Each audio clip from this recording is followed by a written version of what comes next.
Doktor ada menyebut tentang penyakit lain yang boleh menyebabkan masalah katarak, iaitu topik untuk episod kali ini. Doktor boleh terangkan mungkin dengan lebih lanjut tentang penyakit-penyakit lain yang boleh menyebabkan katarak. Mungkin tadi doktor dah sentuh sedikit, boleh terangkan dengan lebih lagi.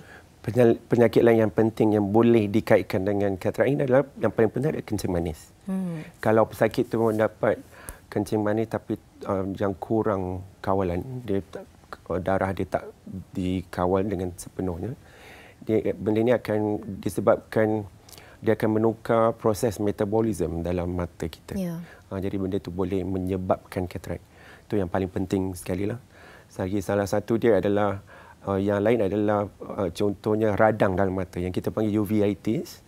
Yang itu adalah yang penyebab teruslah direct cause kepada pembentukan katarak dalam mata. Lagi yang lain-lain adalah steroid. Steroid itu adalah penyakit, dia ada penyakit lain yang doktor diagnose, identify dia sebagai contoh dia rheumatoid arthritis. Dia ada sakit-sakit sendi. Sakit-sakit sendi yang menyebabkan dia perlu steroid, ambil steroid, makan steroid, tapi dia perlukan pengawasan daripada doktor, pengawasan yang selalu dikawal doktor. Pengawasan daripada segi mungkin jumlah steroid yang diambil, ubat yang diambil, perlu ada pengawasannya lah. Jadi dia tak boleh ambil steroid itu sebarangan. Beli steroid online atau beli steroid over the counter dekat farmasi, dia perlu mendapat pemeriksaan daripada doktor. Jadi penyakit-penyakit ni ataupun faktor-faktor ini boleh menyebabkan pembentukan katarak lebih awal daripada yang sepatutnya. Jadi salah satu faktor yang boleh menyebabkan katarak adalah kewujudan penyakit lain yang dihadapi oleh pesakit ataupun individu.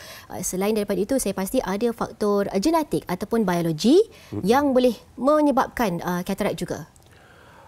Mungkin kurang, tapi ada possible.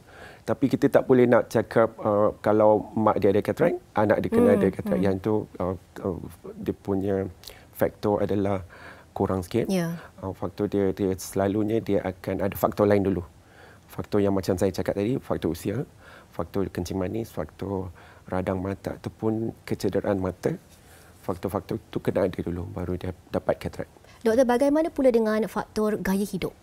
Adakah perkara-perkara yang kita sudah biasakan dalam kehidupan kita boleh menyebabkan katarak dalam jangka masa panjang? Faktor gaya hidup ni lebih berkait rapat dengan kencing manis. Kalau seseorang tu tak jaga makan dia tak pernah jaga dia makan apa saja, gula dalam badan dia tinggi, dia boleh menyebabkan. Dia akan berangkai lah.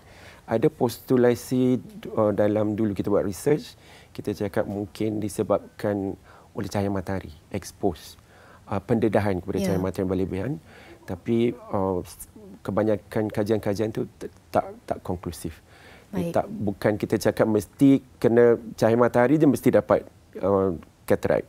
Tapi mungkin bukan. Mungkin dia adalah satu faktor risiko sahaja yang mungkin tak konklusif. Kita tak boleh cakap kena ada cahaya matahari. Sebab kalau ada tempat yang tak ada cahaya matahari pun boleh terjadi boleh juga. Dapat katarak.